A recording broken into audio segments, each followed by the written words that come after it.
Good morning, guys. My name is Catherine Lopez, and this is my husband Mario. And we're here today because we want to share our story with you.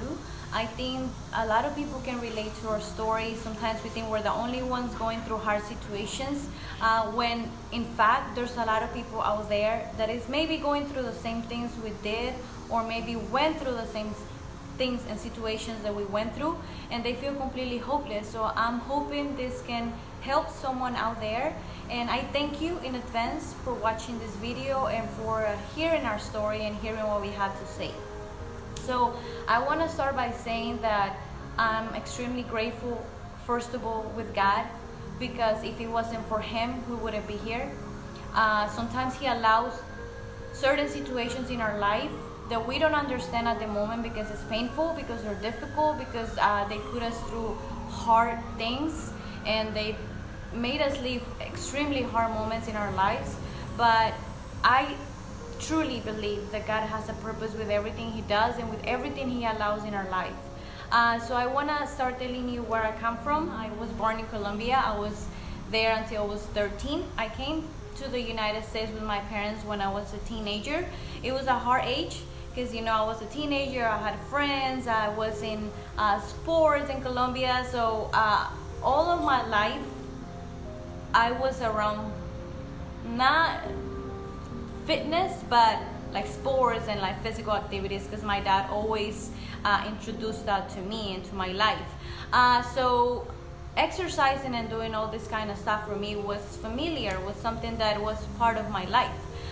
When I came to this country, that kind of stopped because for the language barrier and for all of other stuff, that we went through with my parents and stuff, that kind of stopped. When I went to high school, I was in ROTC. That kind of introduced exercise again to me. I started going to the gym when I was out of high school, and exercise was always part of my life.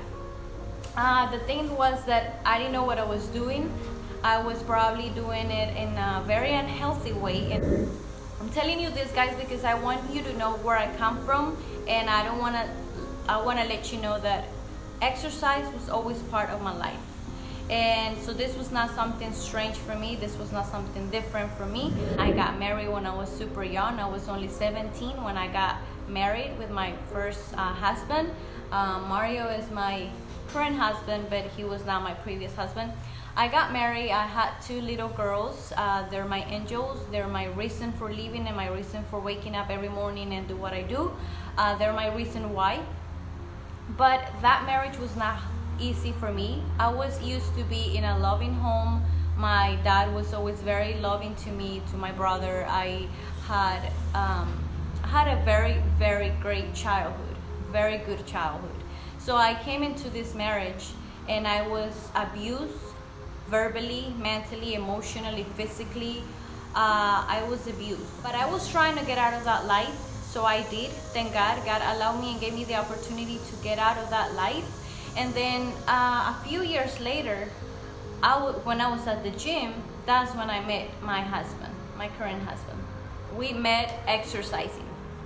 So this was something that we had in common. It was something that we loved doing together. Like I said, I thought I was doing something healthy for myself, but honestly, I was doing everything in a very unhealthy way. I was going to the gym 2 to 3 hours a day. I was doing extremely and obsessive diets where I would go on eating lettuce and tuna and apples and water all day long. And then I would go to binge in food because I was so hungry and desperate that I also became a bulimic. And this is very hard for me to talk about because nobody wants to be exposed, right? Nobody wants to say the hard things that you went through or admit that you're going through this kind of stuff. You never think this is gonna touch you. You never think this is going to happen to you. You see this stuff on TV and on celebrities and stuff like that, but you never think that's gonna happen to you. So I didn't want to admit it. I was just like, no, this is only gonna happen a few times and I'm gonna stop. And it just became something that was very hard to control. I went through that for years. part of the abuse that I went through in my first marriage, I had that in my mind the whole time, that I was worthless, that I was not enough, that I was not pretty enough, that I was not thin enough, that I was not going to be accepted by society or by other men or by people or by my family. I was always feeling like I was never enough. So I always had to do something extra to make me feel worth it, to make me feel pretty, to look at myself in the mirror and say, okay, now I'm worth it. And that was a very poor mentality that I had. So I had, just picture this, guys, I had to struggle with that for years. All of my 20s, I struggled with that. Well, I came and I told some of my family about this. I didn't get the response that I was looking for, so I just kind of shut it out, and I just became very more insecure than what I was before. I didn't want to talk about this with anyone. I thought I was gonna be able to control it someday. One day, when I was just dating my boyfriend at that time, I was able to confess to him and told him that I was going through that. Honestly, I thought he was probably gonna break up with me and leave, but instead of getting that response, he supported me 100% to help me get out of that stage. And that's something I have to thank you, because if it wasn't for you and for your support, I don't know, maybe I would have been here. And I think God allowed him to come into my life because he knew I needed him in my life. And so I'm grateful for you. This is only part of my story, guys. I just feel like I have to tell you all of this because I want you to know where I come from and the things I went through, so you can understand why I'm so eager right now to share my story with you and to help others, because I hit rock bottom. In 2010, that's when I met my husband. In 2014, he proposed to me. And then we decided we were gonna get married. It was a very happy time. I was already working on myself, on my health, with his support and support of a psychologist and all of this stuff. I was overcoming this addiction to food and this fear that I have from food, and this fear that I have from getting overweight or getting fat in my mind, because I was extremely skinny already, but in my mind I had that fear of food. So I was overcoming all of these issues, so I thought that I was overcoming these issues. And then we started planning our wedding for 18 months. It was a very stressful time for us. If you have ever planned a wedding, you know how stressful that can be. Just to tell you that a few days before the wedding, I had to adjust my dress 3 times, and even on the day of my wedding, my dress was fitting loose on me because of the weight that I was losing, because of all the stress that I was going through. I was eating fine, I was eating good, I was not binging on food anymore, I was not throwing up anymore. It was like I thought I was completely healed.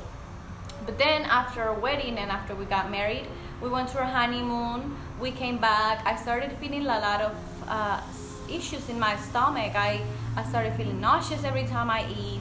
I started feeling like bloated and all of these feelings that I didn't have before. And that was every time I put anything in my mouth.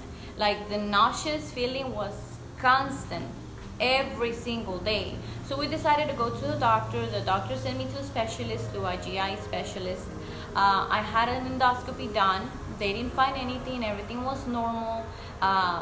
Biopsies were normal. They couldn't see anything visible in my stomach or my esophagus or anything. I had a colonoscopy too. Those procedures were not fun, but it was necessary for them to see what was going on with me. They didn't find anything. After the first endoscopy, I noticed that my chest was hurting. It started hurting like just a little bit. I started getting out of breath. Then it kind of gradually increased. The pain started increasing, especially when eating. Like I would eat or drink water and I would feel like food will get stuck in my chest. And now I wasn't thinking that it was a stomach issue. Now I was thinking that I was having a heart attack. My husband had to run with me to the emergency room several times. They checked everything. They checked my heart. They didn't find anything weird, anything strange. they would send me home, but I would keep going every single day with the same pain. And eating for me was becoming a nightmare because I couldn't even drink water sometimes without having pain. And it was a pain in my chest. We had to stop exercising. The thing that we love the most, we had to stop doing it. Why? Because I would go to the gym, get in the treadmill, start walking, and I would get so out of breath that I would come out of the treadmill crying of frustration because I couldn't even walk in the treadmill without getting out of breath and without pain. We tried, go several times to the gym. I just couldn't do it anymore. And there was a point where we just basically stopped going. We just couldn't exercise anymore. I couldn't do any physical activity without pain or without feeling like I was gonna faint. I went to see a cardiologist. I went to see a doctor for my lungs. I went to see allergists, ENT, like all of the specialists, doctors that you can think of. I saw no one could find anything wrong with me, and everybody would tell me, well, everything's good with you, your lab work, like everything's normal, like we don't know what to tell you. And I was getting extremely frustrated. I lost my job because the pain didn't let me work. And that's when my husband decided that I should go back to my country. I'm from Colombia. We have really good doctors over there. So he decided, okay, why don't you go to Colombia? Maybe over there, someone will find out what's going on with you. I went to Colombia with my mom and the girls, my daughters. My husband stayed here obviously because he had to work and couldn't go with me. He had to work and provide for our family, provide for all of the medical treatments. We were drowning in debt already. Why? Because I wasn't working. He was the only one providing for our house. I was going to the doctor almost every day. I was having expensive procedures in the hospital and outpatient, inpatient. And even if you have insurance, you know how expensive that is in here. The things that he couldn't pay with his salary, he had to put it on a credit card. So our credit card started going up and up and up. And it was the stress of knowing that we were in debt and the stress of knowing that I was sick and that we couldn't find an answer. Like, it was a vicious cycle that was killing us, like emotionally and physically. Okay. I went to my country with my mom. I saw every single specialist there again. They couldn't find what was wrong with me either. And this went on for 3 years. 3 years. It was 3 Christmas that I remember spending and saying, another Christmas with pain.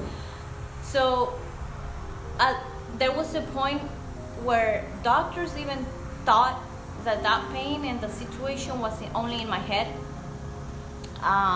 Some of my family also believed that I was going crazy and that was only in my head. My husband didn't know what to do. He wanted to believe me and he wanted to support me, but everybody was telling him that that was only in my head. So they wanted to send me to a psychiatrist. They wanted to send me to a psychologist because they needed to work in my head because there was nothing wrong in my body. They also recommended him to get me admitted in a place where I can be with a psychiatrist 24 hours. So I was at that point where I was like, even me, I thought I was going crazy. That part was really dark. It was a very dark part of our lives. We went to that place, the place that they wanted to admit me. And I remember being there talking to the lady of admissions. And I remember holding my husband's hand, and I was cold and I was shaking, and he could see the fear in my face, and he said, don't worry baby, I'm not gonna leave you here. I just remember that. I don't remember anything else. I remember we were there with my mom and they were asking all of these questions and how is this gonna work out, and who is she gonna be sleeping with, is she gonna be in just one room or is she gonna be sharing rooms. And while they were talking all of this, I was just thinking in my head, why is this happening to me? Why me? Why? And I was so mad and upset and frustrated, thinking that this is so unfair. He whispered in my ear and he said, don't worry, I'm not gonna leave you here.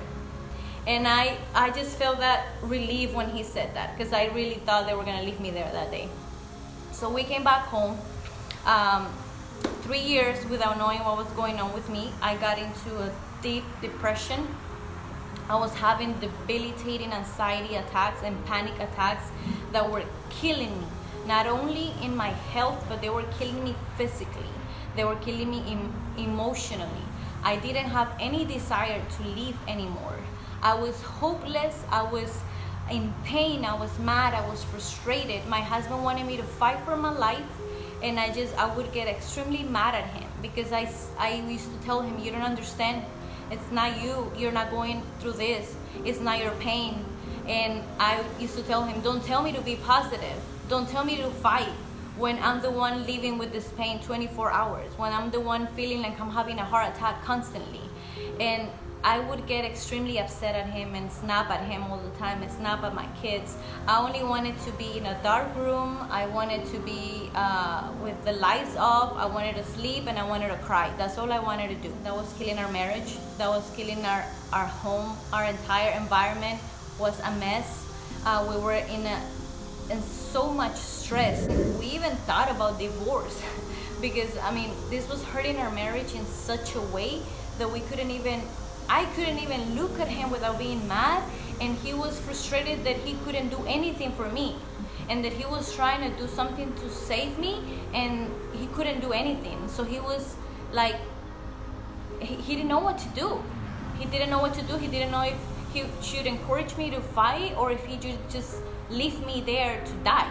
So it was a situation where we had no hope at all. I had to go back to work because it was impossible for my husband to keep doing this by himself and to try to tackle debt while paying bills, while paying hospital bills and paying procedures. And it was just becoming extremely impossible for him to do it all. We just had recently got a house, our first house, and we were probably gonna lose our house if we just continue this path.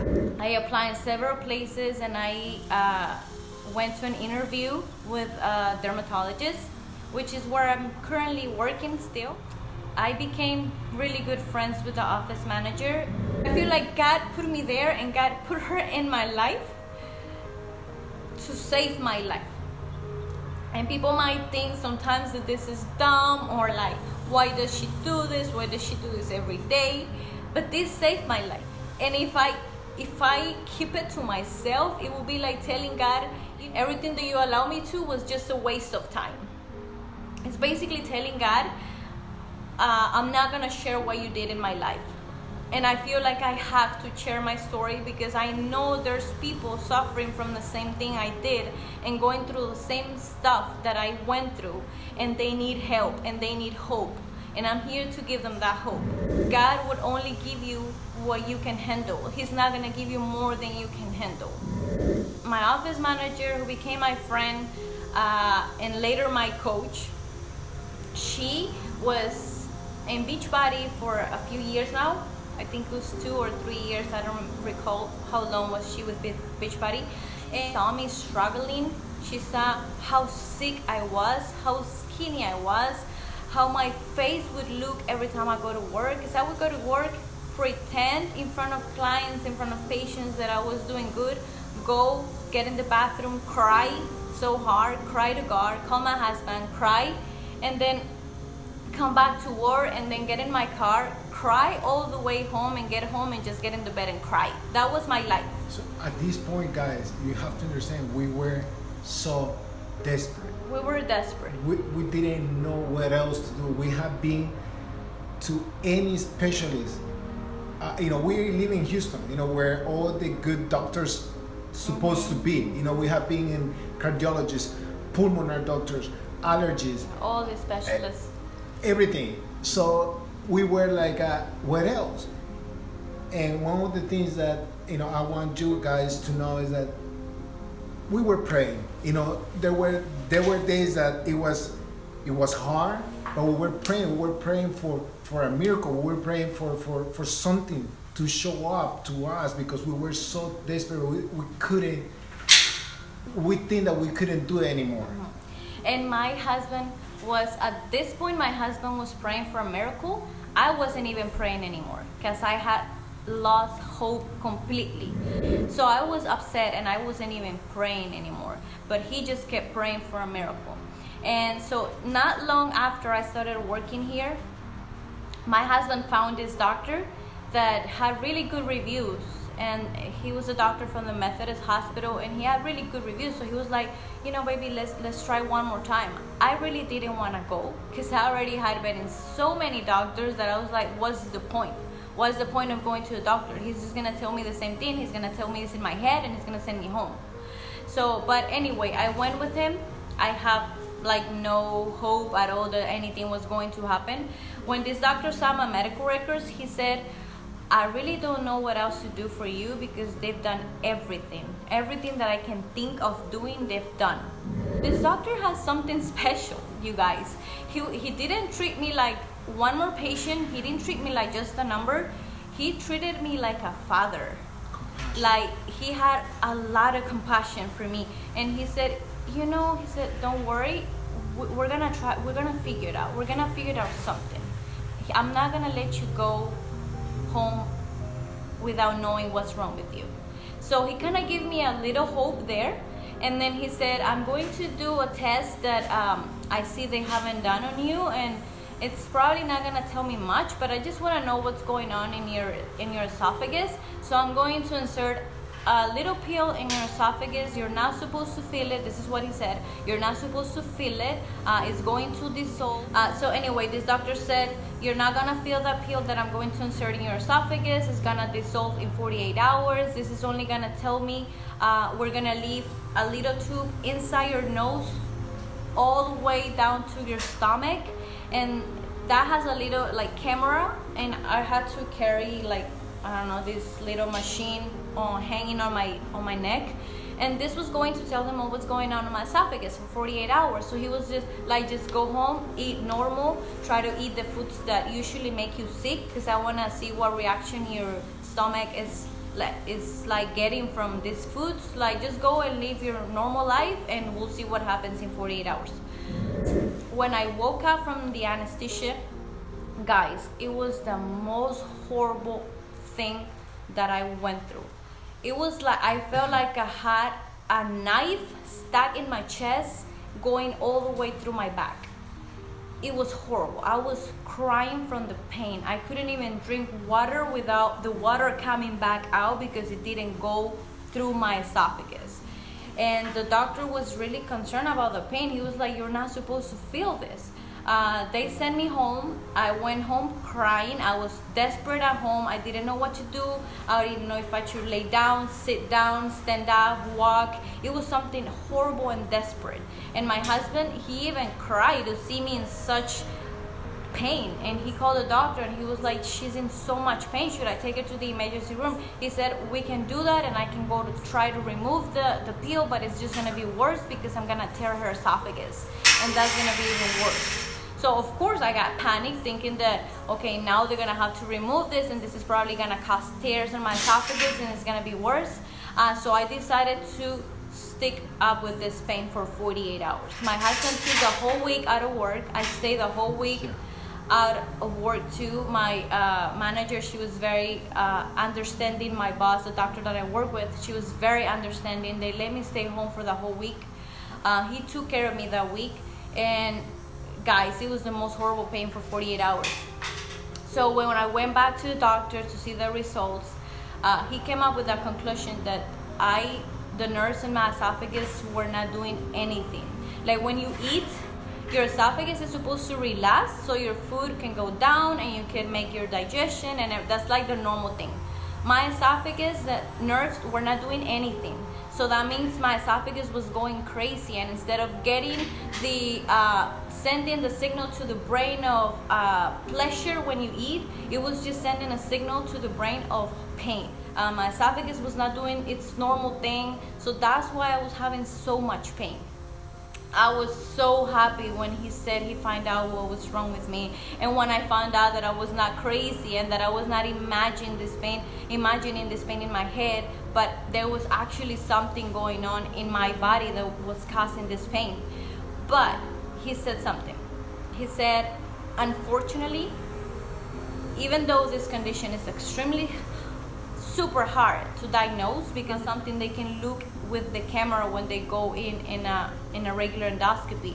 So that's why I couldn't been diagnosed before. And he said, even though it's so hard to diagnose and we were able to find out what was going on with you, this is a condition that has no cure.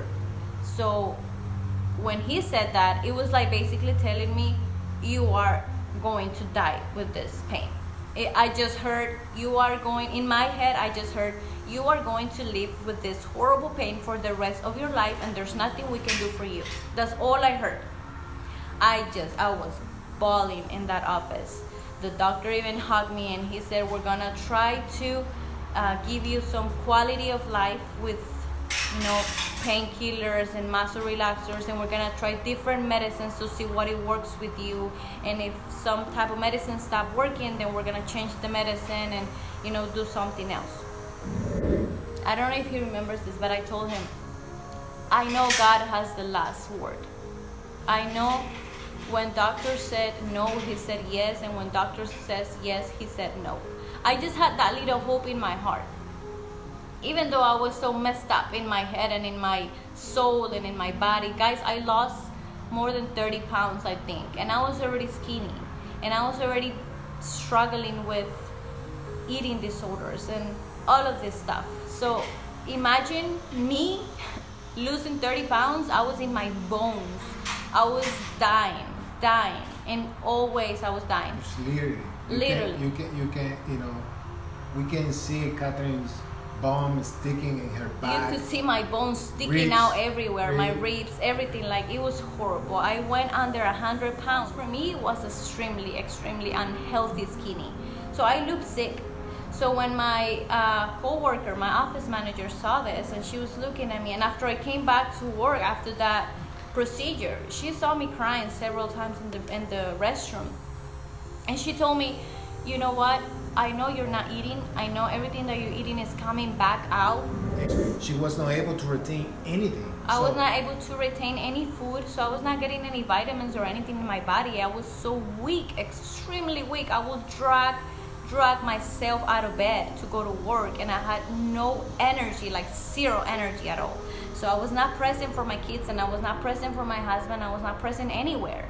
I was just surviving. I was surviving. So she told me, I drink these shakes. They're organic. They don't have any chemicals in it. They have lots of vitamins and minerals, and they have all of these superfoods. This is probably gonna help you retain some vitamins in your body. She said, do you want to try them? If you want to try them, I can give you some of my shakes so you can try them and see if you can at least retain that in your stomach. When she said that, I was like, like, whatever, I don't care. I had tried everything before and nothing was working, so I was like, one more thing, I don't care. So she brought the shakes for me. I tried them for a few days. She brought me more shakes. She didn't try to sell me. Huh? What flavor did you try? I think I tried tropical strawberry or strawberry Shakeology, which I hated it when I tried it. Because I had never tasted it before and I didn't know how good this was. I remember I hated the taste and I told my husband, this tastes nasty, but oh well, I need to try something. And I remember like sipping on those shakes for like an hour and a half, trying to drink that because I was so afraid of throwing up. This was something that she felt that way because she was at that moment when you are in a situation with a lot of pain for so many times. I think at that point we both, in different ways, we were in like a negative point. A really negative mindset. So it was just our mind. It was probably because if you ask me now, Shakeology is the best thing in my whole day. It's like my dessert and I love it and I love the taste and everything. At that moment I was in such a negative mindset that everything for me was bad. Everything was ugly, everything was nasty, everything was bad. I was like negative, such a negative person, and that's contagious. When you're around negative people, that's very contagious. And my husband was getting that way too because I was always such a negative person and around him and saying all this negative stuff that he was becoming a very negative person too, and that was making our environment. So anyway, I started taking that. She brought me like a month supply of her own shakes. He didn't sell them to me. She didn't try to make a sale or tell me, this is how much it is. She brought me a whole month of Shakeology for me to try and see if I can retain some vitamins in my body. After I saw that I was able to retain that in my body, and I was drinking like 3 Shakeologies a day, because that's the only thing I could eat. I couldn't eat any solids. So my husband said, ask your friend, because I don't want your friend to be like giving you this. I don't know how much she's paying for this. So why don't you ask your friend how much this is, or where can we buy it? And then I asked her. She told me where could I buy it. She sent me the link. We saw the link. We were like, ugh. Okay. But my husband said, we have tried so much stuff. Nothing's working for you. So let's just try it. Might as well try it and see if it works and see what happens. So at that point, we were like, we are gonna make it work. Yeah, we're just gonna make it work. Yeah. We were, like I said, we were drowning in debt. We couldn't afford it at that time. It was something that we were not going to be able to afford every month. But my husband said, we're gonna make it work. If we have to cut some stuff, if we have to cut our budget for groceries. I remember he cut stuff from our budget so that we could feed these shakes into our budget, literally, without getting us in more debt than what we were into. So we started buying the shakes. That was September 2017. From 2014 to 2017, I was in this pain. 2017, I started taking, that was September. By December of 2017, what I noticed is that I started having energy again. My energy levels started going up. Sorry guys, that's the trash guy. He always comes early and he came today like at noon. But oh well. December, I started feeling that my energy levels were going up. I was not waking up that tired anymore. I was waking up with a little bit more of energy. I was being able to slowly introduce solid food to my diet again without feeling that pain. I was taking a lot of medicine, guys. A lot of medicine that was expensive. We once went to the pharmacy and one of the medicines that was prescribed to me was $700 with insurance. And I was like, what? Like that was something we were not going to be able to afford that monthly. So I called my doctor, they changed the medicine, but still we were paying a lot of money for all of these medicines and we were not being able to afford all of this. So this was causing more stress and the stress was making me more sick. So it was a cycle that we were not coming out of. And then I told my husband, because I was a gym rat before and I was very frustrated that I had to give up my gym and working out for so long, for almost 3 years. And I told my husband, I want to exercise, but I don't feel strong enough to go back to the gym. And my friend told me that the program that I was drinking the shakes from, they also had home workouts. This is a funny part because we didn't believe in home workouts. He definitely did not believe in home workouts, which is funny because when we met, we knew about one of his cousins doing P90X and we were like, what is he doing? And we were just gym people and we were like, home workouts, that doesn't work, whatever. So when I told him, this program we have access to online workouts and like I didn't even realize it. I was just doing it for the shakes. I was doing it for the Shakeology. But I was starting to feel better. So I told him, should we try it? And he was like, he didn't really want to try it, but he wanted to support me. So he said, I'm going to do it for you. He made it clear, okay?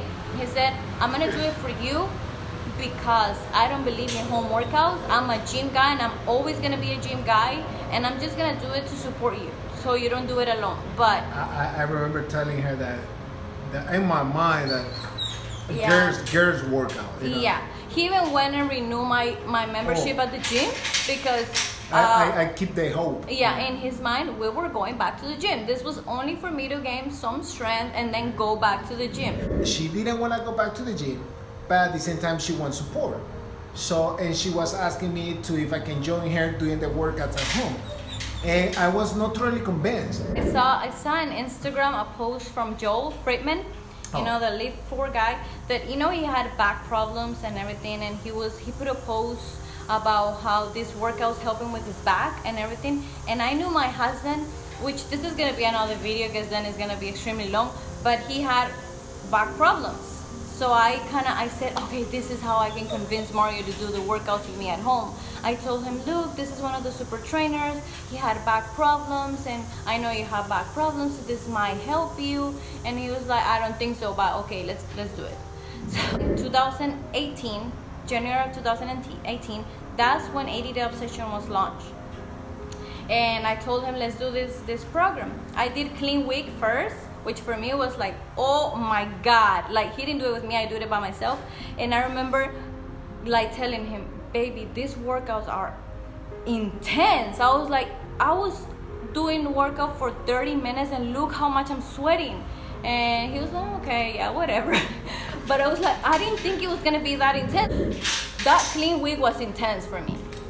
So after that, I said, okay, let's do 80 Day Obsession. It was a new program and everybody was excited about it. There was so much stuff about it. We started slow, we started modifying. It was funny. You should have seen this guy using loops. Oh my God, it was the funniest thing ever, because you know guys have hairy legs. So you know when those loops roll up in your legs, okay, yeah. He would like scream and cuss and everything. It was funny. Calibris was not my best friend. Yeah, Autumn was not his best friend. He kind of hated her. So, but he completed the program with me. I started doing the nutrition as it was. I went all in 100% with my workouts and my nutrition. He didn't want to do the nutrition on the first 2 phases. And then he started seeing the changes in my body and in my health on those 2 first phases. And he was like, okay, do you want to make a plan for me? So it's like, oh, okay. So we made a plan for him. He was in like plan F or something like that, where he had so much food. He would come home and say, I can't eat this much food, I'm gonna throw up, I'm gonna gain weight with this. I was like, baby, trust the process, because that's what Adam used to say all the time, right? Trust the process. So I started telling him, baby, trust the process and everything. Okay, he trusted the process. He went with the nutrition for that 3rd phase. He didn't do it in the 1st and the 2nd phase. He did it only in the 3rd phase. And oh my God, you guys, we saw in 3 months the results we never saw in the gym in years of going to the gym obsessively for 3 hours a day. Yeah. It was amazing what I saw. I mean, I ended with a 6-pack. I never had a 6-pack before in my life. Well, like after having my babies, I never had a 6-pack. I thought that was impossible for a mom with 2 kids to have a 6-pack. We ended up ripped, and that was only the physical part. That was only the amazing results we saw in the mirror. But what this did in my health, it was I gained hope again. I was like, I'm starting to live again. The nutrition, I was in plan C. I remember, because I was trying to gain weight. Remember, I was extremely skinny, so I was trying to gain some weight. So I was in plan C. I was eating a lot of food, and I was being able to retain all of my food. Yeah, I had bad days where I had, those painful moments, but I also had a lot of days with no pain at all. After being sick for 3 years with a pain that was stuck with me 24 hours a day, 7 days a week, I was being able to sleep, which I hadn't slept in 3 years. So that's why my nerves were all over the place, because I wasn't sleeping. At that time, we were just praying that she could have 1 day of rest during the week. It was like just 1 day during the week, just for her to get relief. 1 day to feel relief. I was just praying for at least give me 1 day of relief. And at this point, I was having more good days than bad days. And slowly, my health started to improve. I was coming out from taking like 8 pills a day to starting to reduce the dose of my medication, because I was feeling a lot better. I was able to gain weight, but I gained weight, not that I got fat. I gained muscle and I gained Healthy definition. Like I got healthy weight on me. It was just amazing. The results in my body and everything, and my health in my head, they were amazing. And I shared this with you guys because this saved my life. This literally saved my life, and I know it was God. I know God allowed me to go through all of that, because if it wasn't because of that, we would have never said yes to this opportunity. We never would have said yes to drinking Shakeology. We never would have said yes to the home workouts. And this guy, like I told you, he was against home workouts. He did it and he made it clear, I'm just gonna do it to support you, and we're going back to the gym. After that, he was like, okay, what program's next? What are we doing next?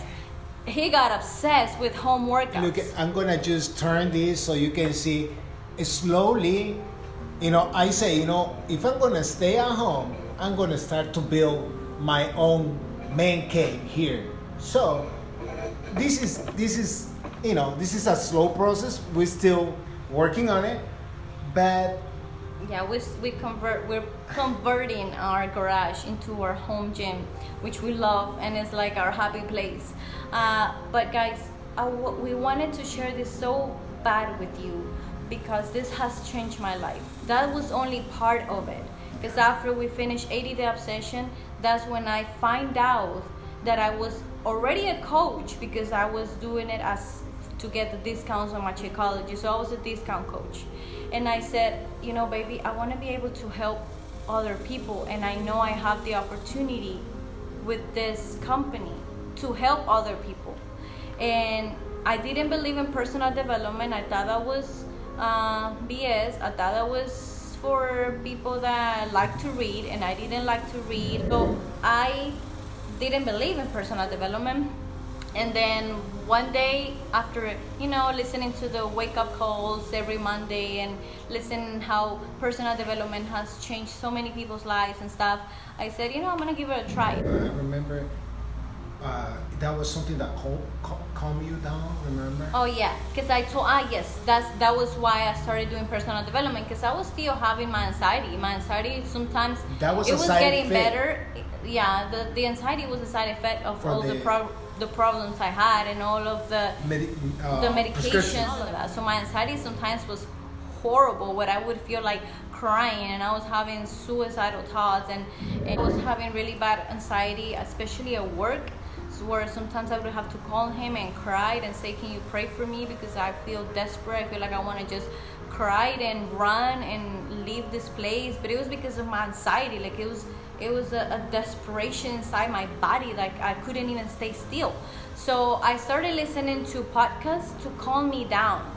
That was I said, I'm gonna listen to this because I feel like hearing these positive things and this positive mumbo jumbo, like Ed Miles says, I was gonna calm down, and it started working, like hearing and listening to all of these positive stuff and words and motivation, and how we should be and how grateful you should be about your life, and hearing all this stuff was helping me with my anxiety, and it was helping me calm down. So that's how I started, and I started getting in love with that. I found myself just not listening to music anymore in the radio, but listening to podcasts. I slowly started reading books when I didn't want to read books. And I remember starting a year ago, writing on my journal. Every morning at work, as soon as I got work, I would get my journal, and before I start working, I would write things that I'm grateful for, so that I could focus on my day on the things that I have instead of the things that I don't have. So I started doing my gratitude, and I started doing affirmations, saying I'm strong, I'm beautiful, I'm confident, I'm healthy, saying all of these things that at the moment I didn't even believe it, but I needed to repeat these things to myself.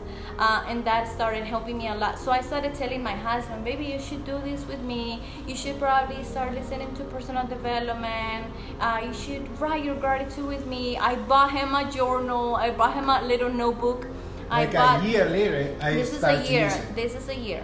I bought my daughters journals so they can do this with me. They didn't want to do this with me. Those journals were there for a whole year, okay? And I just kept doing it consistently. And I didn't tell him anymore. I didn't want to put pressure on him. but he saw me doing this, and I don't know, but I feel like he began to look the changes in my life. She sent a podcast that is about financial things. You know, I like budgets, I like numbers, I like spreadsheets and all that. David Hench, probably someone out there know him, is it changed my life. And at the same time, we have been always like a kind of a struggle in the way that how we are gonna get all the dreams that we have. So he started talking about this, and so I say, you know what? And he talks about his story, how he begins to. So this, I can do this too. So that's how I start, And then, Yes. and I'm gonna give you credit, and that's what. This is something very important for us to tell you, because Beachbody has bring this to us. They are very into personal development. They believe that in order for you to grow, you need this in your life. It's not just about workout. It's not just about nutrition. Yes, it is part. It's a huge part. But everything starts here. Everything starts in your mind. Everything starts from the inside out. Like if we don't change and we don't make the switch in our minds, no matter how we look, no matter how great we look, we can look like models, and we're always gonna feel not enough. We're always gonna feel unhappy and unsatisfied with ourselves. So that's why I love Beachbody. That's why I feel like Beachbody has changed my life, because this company has taught me that it's not only about your physique. It's not only about how you look in the mirror. It's about how you feel inside. It's about how you love yourself in the process. It's about helping others. It's about being the best version of yourself in every area of your life.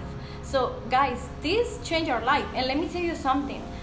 After a year, this week, I woke up and I went to the bathroom. I prayed, I changed because we were gonna start workouts, and then I came out to the bathroom again, and I see my husband sitting in the bed with that notebook that I bought a year ago for him, and he was writing his gratitude. After a year, he was writing his gratitude in this notebook, and that made me cry. Like I went back to the bathroom and I started crying. So I wiped my tears and I got my notebook and I started writing how grateful I was to see that happen. And this is something that I want to share, because you don't give up on your dreams. Yeah. Don't give up on your goals. Whatever goal, whatever dream you have, it might take you days, it might take you weeks, it might take you months, it might take you years. But if you keep doing it, if you keep being consistent, if you keep working on it, if you keep having faith on your dreams, they're gonna come true. You're gonna have a breakthrough. Sometimes your husband or your wife is not gonna be on board at the same level than you. Don't quit. Just keep going, praying for your husband or your significant other or your wife. Just pray for them, and at some point that person is gonna catch up. For me, that happens. I have so many doubts. I hesitate so much about if this is true, if this is a scam, if we can afford it, it's too expensive. I have so many doubts. But guys, I can assure you, my life is changing. We like it in so many ways. We just came from Summit. It's a huge event from Beachbody. Yeah, we came fired up. Hearing all of these amazing stories, hearing all of these amazing people coming from dark places. That's when you realize, oh my God, I'm not the only one that struggled. I'm not the only one that went through horrible stuff. When you're going through stuff like that, you think that you're the only one, and that everybody in the world is extremely happy, and you're the only one suffering. And that's why you get so mad at the world. But that's when we realize that there's so much people out there struggling, and this changed our lives. This has changed our marriage. It saved our marriage, I can say. I want to give all the credit to God, all the credit to Him, because He allowed it. He brought us here. He allowed this illness in me because He wanted me to be here, and He knew that if I just stayed in that comfort zone what I was gonna say no to this. I was gonna say, hell no. I was gonna say, I have my things figured out. I don't need that. I don't need personal development. I don't need this. I don't need to help people. I would have been doing this right now, guys. I'm shy. I'm a shy person. I'm not comfortable in front of cameras. And now I'm doing this. Now I'm helping people. And I kind of did the coaching thing, I can say, as a hobby for a few months. And I was able to help people and help transform people's lives. But now that I went to Summit, I just came with this fire in my heart, knowing that this is what I want to do. This is the thing I want to do for the rest of my life, because it makes me feel fulfilled. Like, doing something that you're so passionate about and makes you feel fulfilled is the dream. It's a dream. And this is why I'm here sharing this with you. We wait to be against the wall. This is something that we just learned in Summit from one of the top coaches. He's very, very true on this. People wait until he's against the wall and he doesn't have any other option. We were there with Catherine's illness. We were against the wall. We didn't have Any way other to go option. back, or we don't have options. This was the only hope for us. So don't wait for that to happen to you. You know, you can have great things without being against the wall. What we like about this is the community, and about, you know, they encourage you about personal development. And the other reason why they share so much, and it's something that I've been learning in one of the podcasts that I've been listening to, that there is amazing power, not just when you do it yourself, when you share this and with the people that is around you, all of you doing together, that make it even powerful. You know, the changes, the success is gonna be faster. So you wanna be there, you wanna be on board. You know, a long time I heard something about this is like a train, or when you are gonna get up, when you are gonna get into the train. You know, don't let the train pass by you. You know, just get in. My biggest advice would be this. You know, it's such amazing. This company is growing so much, and I don't doubt it. It's because It's changing people's their lives. philosophy, their principles, their values, vision. their vision is amazing. Okay, guys, so thank you so much. Thank you so much for hearing this. If you listened to the whole video, I know it took a long time, but I think it was really important for us to share all of the details of our story with you, so that you know why we're here and why we're doing what we're doing. And I want to thank you. I hope this got to someone out there. I always say that if I can only inspire one person, it makes it all worth it. So God bless you, and we hope to talk to you soon. Bye. Bye.